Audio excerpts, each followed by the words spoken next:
بسم اللہ الرحمن الرحیم۔ السلام علیکم۔ وزیر اعظم عمران خان کے دورہ ازبکستان کا اعلامیہ جاری کر دیا گیا ہے، جس کے مطابق پاک ازبک وزرائے اعظم نے مختلف شعبوں میں تعاون بڑھانے پر گفتگو کی اور دو طرفہ تعلقات پر اطمینان کا اظہار کیا۔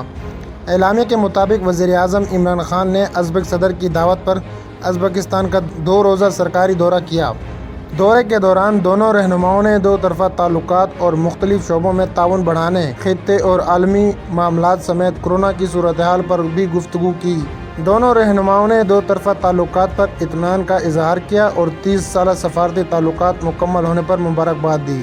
دونوں رہنماؤں نے باہمی دلچسپی کے مختلف شعبوں میں تعاون بڑھانے پر اتفاق کیا اور وزارت خارجہ کے ذریعے رابطے رکھنے کا عزم کا اعادہ کیا۔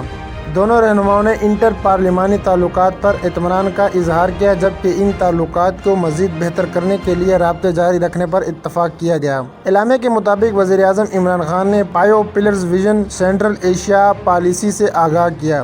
وزیر اعظم عمران خان نے کہا کہ پاکستان سیاسی، تجارت، سرمایہ کاری، توانائی کے شعبے میں تعاون اور روابط بڑھانا چاہتا ہے۔ وزیر اعظم عمران خان نے ازبک قیادت کو نیا پاکستان ویژن سے بھی آگاہ کیا۔ اعلامیہ کے مطابق اقوام متحدہ، SCOIC عالمی فورمز پر ایک دوسرے کی حمایت کا عزم کا اعادہ کیا گیا۔ انسانی حقوق کے خلاف ورزیوں اور اسلاموفوبیا کے خلاف مشترکہ کوششوں کی عزم کا بھی اعادہ کیا گیا۔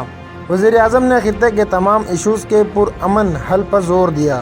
اعلامیہ میں کہا گیا کہ شنگھائی تعاون تنظیم نے 20 سال میں خطے میں امن و استحکام کے لیے کام کیا۔ اس تنظیم کے ذریعے دونوں ممالک کے تعلقات کو بھی مضبوط کرنے کا عزم کا اظہار کیا گیا۔ دونوں رہنماؤں نے افغان امن عمل اور موجودہ صورتحال پر گفتگو کی اور افغانستان کے تنازع کے سیاسی حل پر زور دیا۔